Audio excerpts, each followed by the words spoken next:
어제 윤 대통령에 대한 체포영장 집행 저지 과정을 보면 관저를 경비하던 경찰은 사실상 길을 터줬고 외곽을 지키는 군도 물리적 충돌을 빚지 말라는 지시를 받았던 것으로 파악됐습니다. 끝까지 법 집행을 막은 경호처에 대한 비판이 잇따르고 있습니다.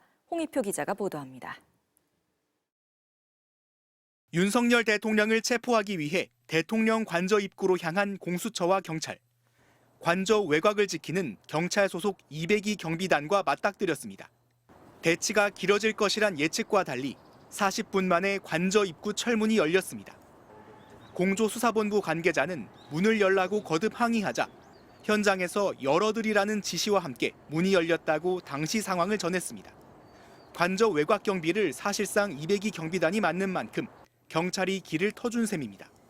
국방부도 관저 외곽 경계를 맡는 55 경비단에 경찰과의 물리적 충돌이 있어서는 안 된다고 지시했습니다.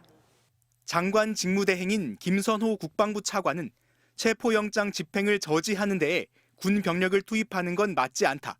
지원된 경비부대를 임무에 부합되도록 운용하라고 경호처에 요청했습니다. 특히 김 차관이 이런 요구를 전하기 위해 박종준 경호처장에게 연락했는데 박 처장은 별다른 답을 하지 않은 것으로 전해졌습니다. 경호처는 병사들이 동원됐다는 보도는 사실이 아니라는 입장이지만 관저 200m 앞에서 구축된 저지선에는 군인 수십 명이 투입된 것으로 알려졌습니다. 1차 영장 집행 시도가 불발되긴 했지만 평소 원칙대로라면 공조본 인력은 관저 입구조차 뚫지 못하는 구조였습니다. 경찰 관계자는 당시 영장 집행을 막아선 박종준 경호처장이 깜짝 놀랐다. 여기까지 진입할 줄 몰랐다고 말했다고 전했습니다.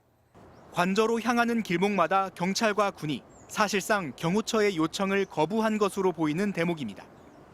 경호처가 고립된 것 아니냐는 지적까지 나오는 가운데 윤 대통령의 최후 보루를 자청한 경호처를 향해 야권은 압박 수위를 높였습니다. 야권은 경호처는 법 위에 존재하는 기관이 아니라며 경호처에게 헌법 위에 군림할 권한을 누가 줬냐고 비판했습니다. MBC 뉴스 홍익표입니다.